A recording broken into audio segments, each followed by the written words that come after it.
Hello everyone, so this is Edmond Mindaros channel at sa video ito ay pag-uusapan natin at i-guide ko kayo on how to enable or turn on debit and credit account notifications on video app.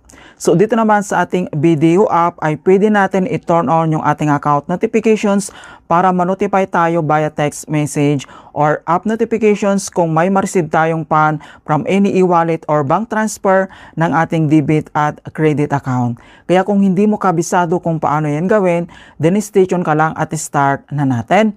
So dito naman kapag wala ka pang video app or video online app ay pwede mo naman itong i-download dito lang sa ating Google Play Store. And then dito lang sa searching app, dito lang sa pinakataas niya, i-click mo lang. And then kailangan mo lang i-type dito yung video online. And then kailangan mo lang yung i-select. And then once nakita mo na dito yung dalawang options, video pay or video online, kailangan mo lang i-install itong video online. Ito siya. Once na-complete mo na yung installation niya, and then kailangan mo lang i-open ito, and then kailangan mo lang mag-login. Okay? So once nakapag-login ka na, dito lang sa ating video online homepage, dito lang sa top right corner, makikita mo dito yung bell notifications na to, and then kailangan mo lang itong i-click. Ayan, so once na-click mo na yan, so notifications, beside lang dito sa bell notifications icon na to, and then makikita mo lang dito yung icon settings, ito yung manage notifications, and then kailangan mo lang itong i-click.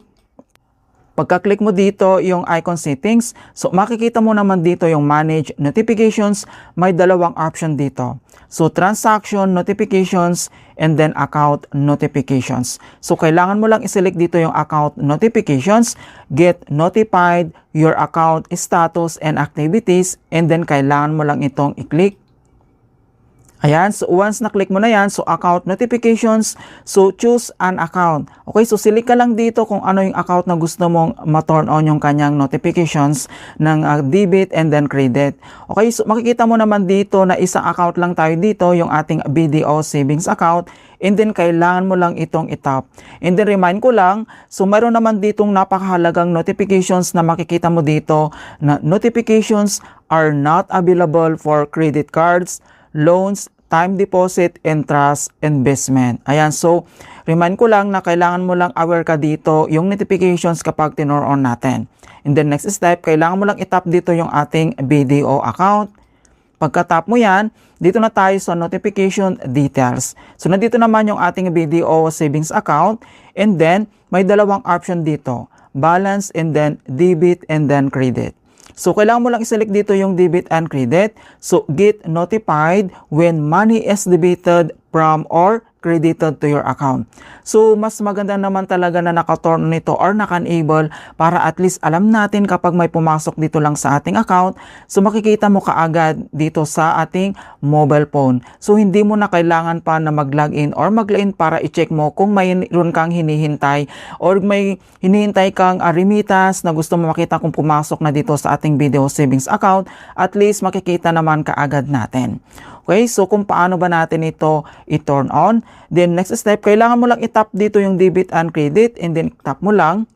Ayan, so dito na tayo sa next step. Makikita mo naman dito na debit and credit, and then allow notifications. Dito ay kailangan lang natin itoggle to on position, yung button nito nandito lang sa right corner. So itoggle to on position. At once nakita mo ni dito, nag-turn to color blue, ibig sabihin ay naka-enable na to or naka-turn on siya. Okay, so napakabilis lang talaga. And then back lang tayo, makikita mo naman dito na na-turn on na natin. Ayan, so napakaganda talagang gamitin itong account notifications natin, at least para alam natin na manonotify tayo kapag may marireceive tayong amount dito or kung may nag-send tayo via remittance or international mga kaibigan or e-wallet transfer, pwede po yan. Alright, so ganun lang po kasimple kung paano natin enable or i-turn on yung ating debit at credit account notifications dito lang sa ating video app.